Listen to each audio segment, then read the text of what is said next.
With the recent introduction of Mitas tyres to the Asia region through Mitas Asia, I've managed to get my hands on a set of the E07s, their 50/50 dual sport tyre, to test out here in the jungles of Malaysia.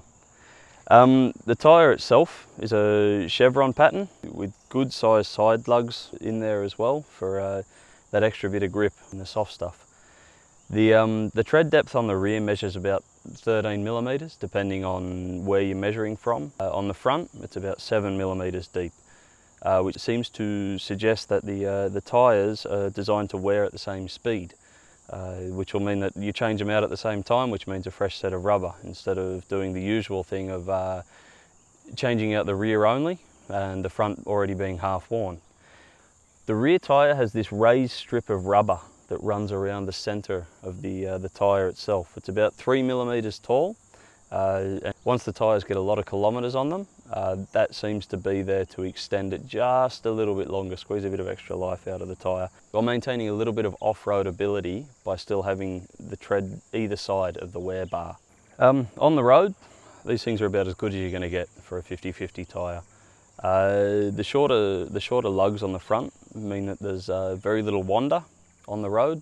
They don't like to follow grooves in the road or marks. Even with the rear's aggressive looking side lugs, it maintains a direct feel and good responsiveness while cornering. The only thing that I could fault them on is that there's a slight hum at around about 85 to 90 kilometres per hour. At that speed, most of the tyre noise is drowned out by both the wind and the engine noise, so it's not really that big of a concern.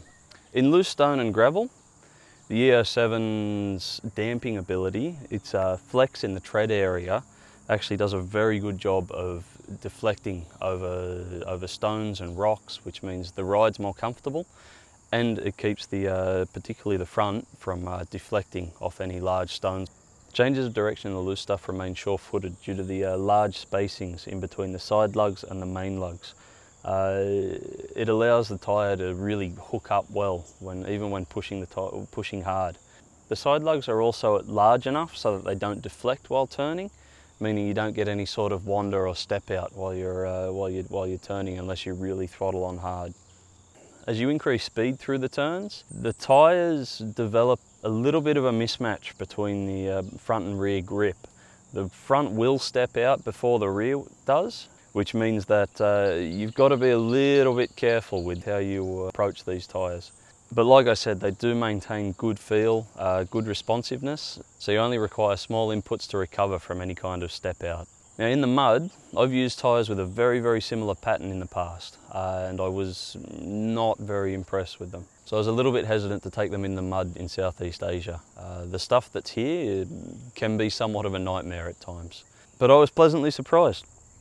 Lowering the pressure down to about 10 psi on the rear, 11 on the front, they got through far more than I think they were originally designed for. These voids don't seem to clog up anywhere near as fast as I would have thought. They clean themselves out quite nicely, and even manoeuvring in the mud was actually quite okay.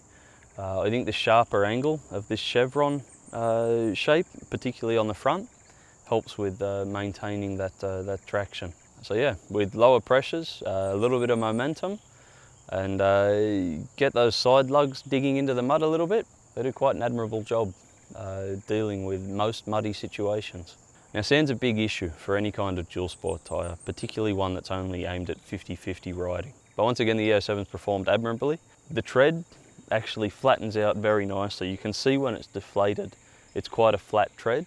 So when you air down, you get a very nice large contact patch, which spreads the load of the bike out nicely in the sand.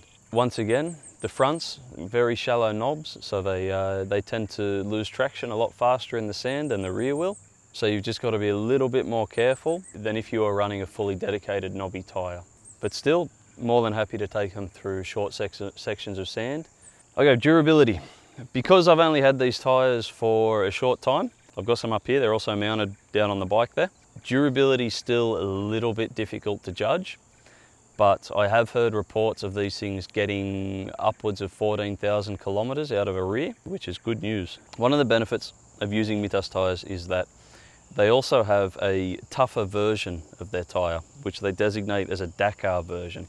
It's denoted by this yellow strip here, If you see that on any of the Mitas tyres, you'll know that it's got an extra 2 plies of polyamide in the tread area. What that means is that you can run lower tyre pressures without having to worry about them deforming nearly as much as other tyres would, which makes them more resistant to pinch flats and to punctures from sharp stones and other objects on the road. They do have a bit of a stiff sidewall, which means you've got to use the right technique when mounting them manually. So overall, very impressed with the E07s. They've surprised me in more ways than one. On the road, they're predictable, they handle well, and they're comfortable, which means that they should make the long highway sections far more bearable, while not compromising too much on where I can take them off-road. Their handling in most terrains is probably comparable to more off-road biased tyres. And to be honest, I'm excited about touring with these things. And they're about as good as you're going to get for a 50-50 based adventure tyre. I think these tyres will be perfectly suited to someone looking to tour in parts of the world with poor road infrastructure. Or even if you just want to commute daily to work and back, you can do so without worrying about wearing out a set of tyres too quickly, and then on the weekends still go for a bit of a squirt in the bush and have some fun.